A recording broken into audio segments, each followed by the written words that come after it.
سابق ایمبیسڈر جمیل احمد خان صاحب نے ہمیں جوائن کیا ہے. بہت شکریہ جمیل صاحب، آپ نے وقت دیا. سب سے بڑی پیش رفت تو یہ ہے کہ یو این کا اجلاس ہونے جا رہا ہے اور یورپی یونین کے وزراء خارجہ بھی اس میں ایکٹیو ہو گئے ہیں، رابطے کا کردار اب وہ ادا کرنے کی کوشش کر رہے ہیں. آپ کیسے دیکھتے ہیں ساری صورتحال کو؟ جی 2 دن قبل تک تو یہ محسوس ہوتا تھا کہ کوئی امید کی کرن نہیں ہے کہ ایران کے ساتھ کسی قسم کی لچک دکھلائی جا سکے امریکہ کے طرف سے اور اسرائیل کے طرف سے. آج امید کی، بلکہ گزشتہ شب امید کی ایک چھوٹی سی کرن پیدا ہوئی ہے، اور وہ یہ ہے کہ ڈونلڈ ٹرمپ نے اب کہا ہے کہ میں اگلے 15 دن میں فیصلہ کر لوں گا. واضح رہے کہ اس وقت پورے خلیج کے ارد گرد اور میڈیٹرینین سی کے ارد گرد امریکہ کا سب سے بڑا جو ملٹری ایسٹ ہے، جس میں کہ جنگی جہاز ہیں، کئی جنگی جہاز ہیں.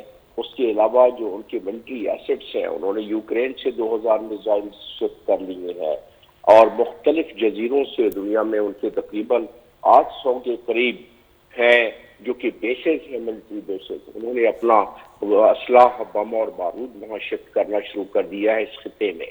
اس کا مطلب یہ ہوا کہ وہ اس وقت 15 دن جو انہوں نے دیے ایران کو، اس میں ان کا مقصد بالکل ظاہر ایسا لگتا ہے مقصد کہ وہ اس 15 دن میں ایران کو قائل کر لیں گے کہ ایران اپنی افزودگی یعنی کہ انریچمنٹ مکمل طور پر ختم کر دے.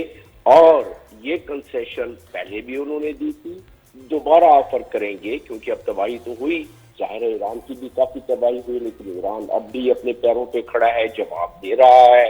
اور میرے کیلکولیشن کے مطابق ایران تقریباً 100 دن تک جواب دے سکتا ہے. اور میری کیلکولیشن ہے اگر 30 میزائل بھی روزانہ فائر کرے، 30 میزائل بھی اگر داغے اسرائیل پر روزانہ، آپ دیکھیں کہ کتنی تباہی وہاں بھی ہو رہی ہے.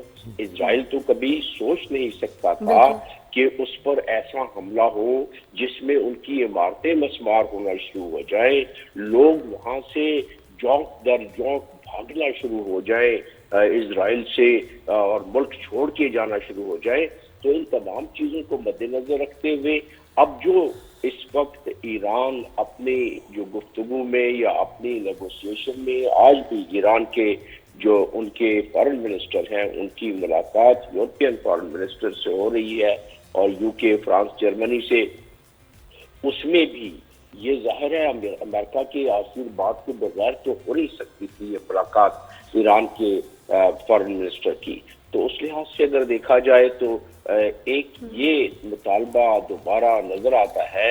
اور اب ویسٹ اور امریکہ یہ سمجھتا ہے کہ ایران کے جو ہم نے 200 میزائل کی سائٹس، لانچنگ سائٹس جیسا کلیم کرتا ہے اسرائیل، ہم نے تباہ کر دیے ہیں، تو شاید اب اسرائیل مان جائے کہ ہم انریچمنٹ نہیں کریں گے، اور اس بات پر مان جائے کہ انریچمنٹ تیسرے ملک میں یعنی کہ رشیا وغیرہ میں کرا کے اپنا ہیوی واٹر اور اپنا انرچ مٹیریل وہ ایران میں لائیں اور اپنی بجلی بنائیں اور اس کی پیسفل یوٹیلائزیشن. سر یہ جو بات چیت میں تو پھر میوچول آپ کو جو ہے بینیفٹس کا خیال رکھنا چاہیے، لیکن اسرائیل اور US جو شرائط پیش کر رہا ہے ایران کو، وہ تو بڑی ہی سیلفش اور دھمکیاں ہیں کہ سرنڈر اور گیٹ کلڈ، ہم تباہ کر دیں گے، سرنڈر. اور آئی ڈونٹ تھنک کہ ایران ول سرنڈر اف دے ڈونٹ.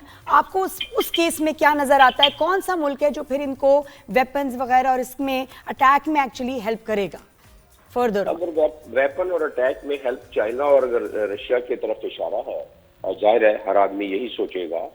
جو اس وقت جیو پولیٹیکل منظرنامہ ہے یا جو ان کے معاہدے ہیں چائنا کے اور رشیا کے، ایران کے ساتھ جو معاہدے ہیں، رشیا کے معاہدے میں ایک شک ہے کہ اگر دونوں میں سے کسی کو ڈیفنس چیلنج محسوس ہو تو ایک دوسرے کی مدد کریں گے. اور چائنا کے ساتھ ان کا معاہدہ ہے جس میں یہ دیا ہوا ہے شک کہ خطے کی ساری انٹیلیجنس شیئر کریں گے. یہ کون سا معاہدہ ہے؟ یہ کون سا معاہدہ ہے جو یہ ایران کا ہوا ہے آپ کہہ رہے ہیں چائنا کے ساتھ اور رشیا کے ساتھ؟ جی ہاں، ایران کے کوئی تقریباً 8 کے قریب معاہدے ہوئے ہیں، اس میں سے ایک معاہدہ ہے، باقی تو تجارت سے ریلیٹڈ زیادہ ہیں اور اسٹریٹجک کوآپریشن سے اور کولابریشن سے زیادہ ہیں. لیکن